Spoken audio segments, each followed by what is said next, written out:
தாவேகா தலைவர் அரசு தமிழக அரசு கடுமையா விமர்சனம் பண்ணியிருக்காரு. முதல் தடவை போராட்ட காலத்துக்கு வந்திருக்காரு. நீங்க எலைட் அரசியல்லாம் விமர்சனம் பண்ணீங்க. அண்ணா சார் மாதிரி தொடர்ந்து ஒரு வருஷம் உண்ணாவிரதம் இருந்தார். கடந்து சென்று விட்டது. நேற்றைய நிகழ்வு நேற்றோடு முடிந்து விட்டது. இன்றைய பணியை நாங்கள் மக்கள் பணியை காலையில் சூரியன் உதிப்பதற்கு முன்பாக ஆரம்பித்திருக்கின்றோம். நடுநிரவில் தான் மக்கள் பணியை முடித்து இல்லம் திரும்புவோம். இது திராவிட முன்னேற்ற கழகத்தின் நிலை. பிராட்வே பேருந்து நிலையத்துக்கு வந்து நம்ம ஒத்திகை அமௌண்ட் கொடுத்திருக்கோம். எப்ப வேலையை தொடங்க போறோம்? பிராட்வே பேருந்து நிலையத்தை பொறுத்தளவில் வரலாறு காணாத அளவில் வடசென்னை வளர்ச்சி திட்டத்தை மாண்புமிகு தமிழக முதல்வர் செயல்படுத்திக் கொண்டிருக்கின்றார். 6000 கோடிக்கு மேலாக 248 பணிகளை எடுத்திருக்கின்றோம். இதில் சென்னை பெருநகர வளர்ச்சி குழுமத்தின் சார்பில் மாண்புமிகு தமிழக முதல்வர் அவருடைய உத்தரவுக்கேற்ப ஆலோசனைக்கேற்ப அவர் சிந்தையில் உதித்திட்ட இந்த வடசென்னை வளர்ச்சி திட்டத்திற்காக சுமார் 1800 கோடியை பல்வேறு பணிகளுக்காக சென்னை பெருநகர வளர்ச்சி குழுமம் ஒதுக்கி இருக்கின்றது.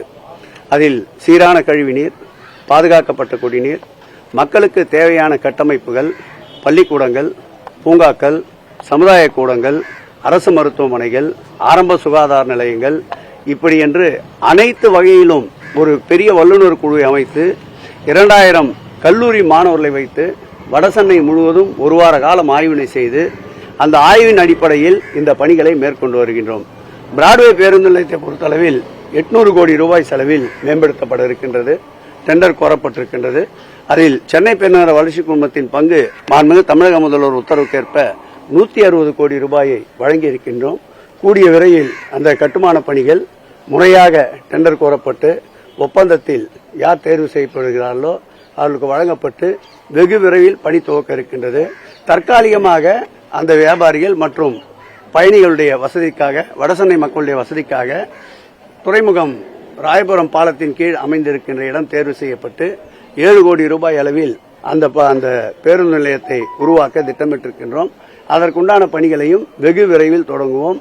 வடசென்னையின் மறுமலர்ச்சி திராவிட மாடல் ஆட்சியின் நாயகன் மாண்புமிகு தமிழக முதல்வர் காலத்தில்தான் என்பதை காலம் உள்ளவரை கல்வெட்டாக பதிகின்ற அளவிற்கு பணி அமையும். அடிக்கல் நாட்டி எதுக்கு அடிக்கல் நாட்டி இல்லையே? யார் சொந்த அடிக்கல்? டெண்டரே இப்பதான் கூப்பிட்டுருக்கோம். பேருந்து நிலையத்திற்கு தவறான தகவல், உண்மைக்கு புறம்பான தகவல். பேருந்து நிலையத்திற்கென்று இதுவரையில் எந்த அடிக்கலும் நாட்டப்படவில்லை. பேருந்து நிலையத்தை பொறுத்தளவில் மாண்புமிகு மதிப்பிற்குரிய பேடி அவர்கள் ஆணையாளராக இருந்தபோது நானும் பேடி அவர்களும் துறையுடைய அமைச்சர் அண்ணன் நேரு அவர்களும் மாண்புமிகு முதலமைச்சர் அவர்களுடைய உத்தரவுக்கேற்ப ஆய்வினை மேற்கொண்டோம். அப்போது பூட் ஸ்கீமில் கொண்டு வருவதற்குண்டான மாஸ்டர் பிளானை தயாரித்து வைத்திருந்தார்கள். அந்த பூட் ஸ்கீமுக்கு வருபவர்களும் மாநகராட்சிக்கும் இடையிலே ஒத்துவராத ஒரு சூழல் ஏற்பட்டதால் அந்த திட்டத்தை மாற்றி இன்றைக்கு அரசே அதை ஏற்று செயல்படுத்துகின்றது.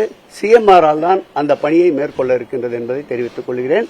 இதற்கு முன்பு எந்தவிதமான அடிக்கல் நாட்டும் இல்லை. இந்த ஆட்சியை பொறுத்தளவில் சொல்வதைத்தான் செய்வோம், செய்வதைத்தான் சொல்லுவோம். தவறான தகவல்.